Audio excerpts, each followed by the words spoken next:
Al-Bab near the waters of Moses.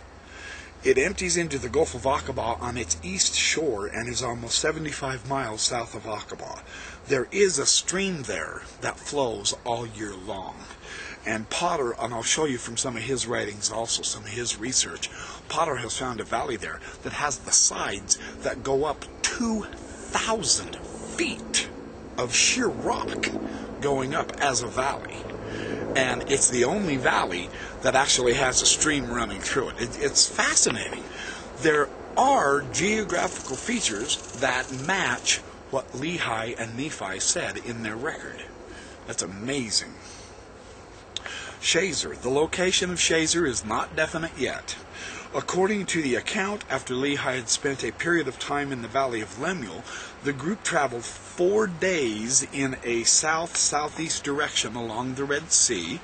So when we go back and travel those directions, assuming that their movement covered about 100 miles approximately, the Hiltons concluded that they stopped at the oasis of Aslan in the Wadi Aslan. Potter and Wellington believe that Lehi traveled 18 miles from the valley of Lemuel to Al-Bad, where he would have had to pay tribute to Pass.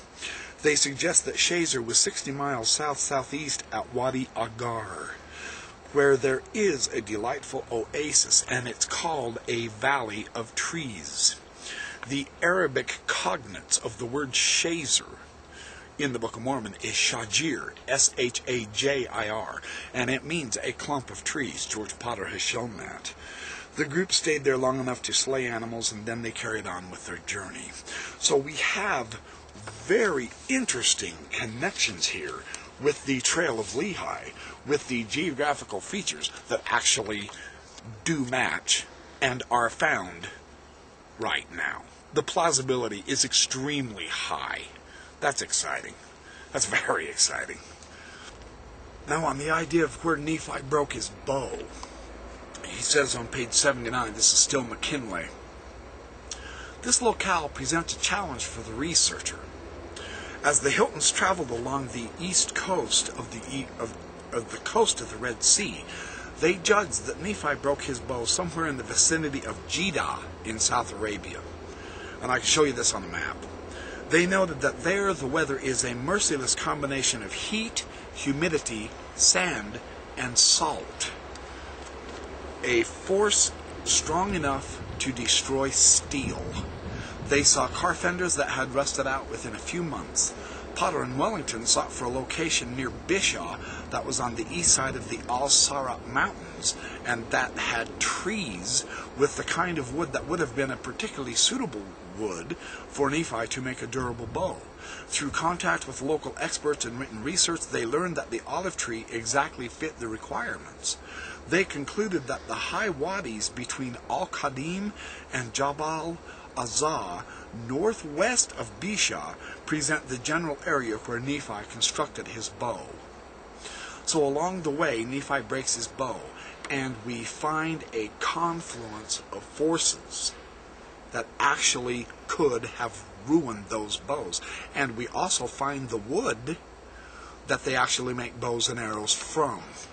Very interesting. Nothing's missing. When Nephi describes his situation, he didn't break his bow at Shazer. He broke his bow somewhere else. He didn't break his bow at Nahom. He broke it where the strong force of all of the various climactic conditions would break a bow. It's fascinating. And his bow was steel, a composite steel and wood is what we're presuming.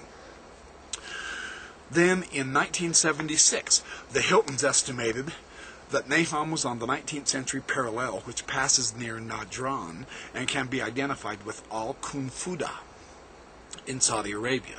2 years later, Brigham Young University archaeologist Ross Christensen, in a letter to the ensign, stated that he understood that Nahom can mean mourning as well as comfort or consolation, and that these words might have been connected to a burial ground.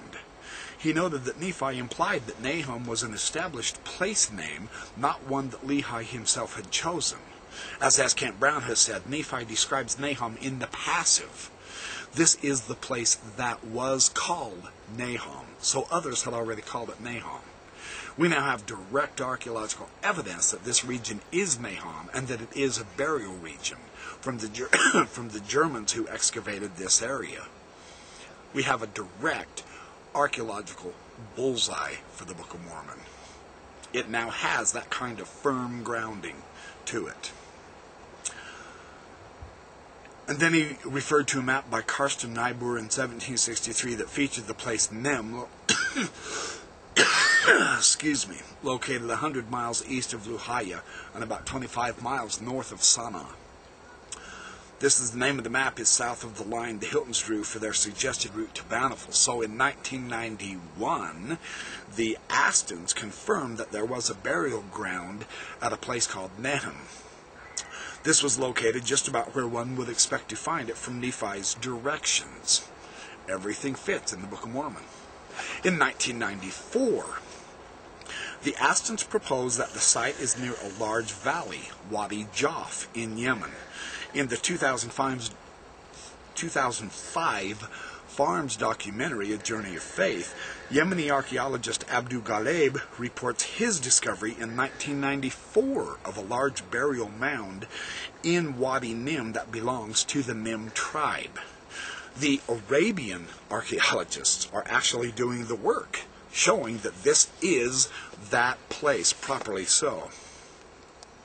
The decisive connection to a tribal area in Yemen by the name of Nahom came to light in 1999 when S. Kent Brown published a short article in the Journal of Book of Mormon Studies detailing the discovery of an inscribed altar bearing the tribal name Nahom. The excavators, a German archaeological team working at the Bahran Temple in Marib in Yemen, date the altar to the 7th to 6th centuries B.C. Pretty fascinating connection. Direct bullseye. Nothing is missing, and nothing is contradicted.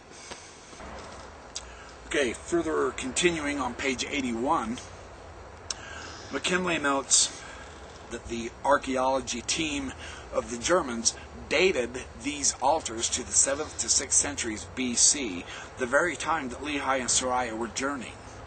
Then again, in 2001, Aston reported on 2 more altars dating from the same time. So that it is now clear, as McKinley says, that the tribal area of Nahom lay on the south edge of the Wadi Jaf, and the largest drainage in this part of Arabia. That's the physical description of this area. It really is a real area. It's the largest drainage, and it dates to before when Lehi and Sariah got there, exactly as the Book of Mormon says it did. And then Bountiful. Bountiful. This is such an astonishing situation with Bountiful. There's so much to share with you here. A botanically rich swath of coastal area spans the southern coast of Oman and stretches a short distance into Yemen. Now, who would have known this in 1830? I've had critics just a month ago. It's September 1st. It's Labor Day right now. I've had critics a month ago tell me that there's no way this description in the Book of Mormon could be accurate because there's nothing but sand in Saudi Arabia. There is in the interior, in the Rub al-Khali, the empty quarter, that's true.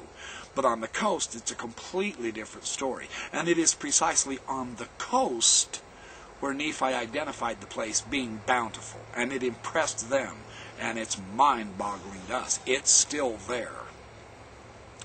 This is, along the coastline, several sites are candidates for bountiful. The strongest for the land of Bountiful, where Lehi's family stopped to camp and construct a ship. And I've had a critic say, construct a ship from the sands of Arabia. Oh, that's funny. You bet, Church. You're going to believe that? No, he didn't construct a ship from the sands of Arabia. He constructed the ship from the trees that grow on the coast of Saudi Arabia, or else he had them imported from India. The teak wood from India was being imported for millennia. The Arabians on this side of Saudi Arabia, they were known as the Phoenicians of the Indian Ocean.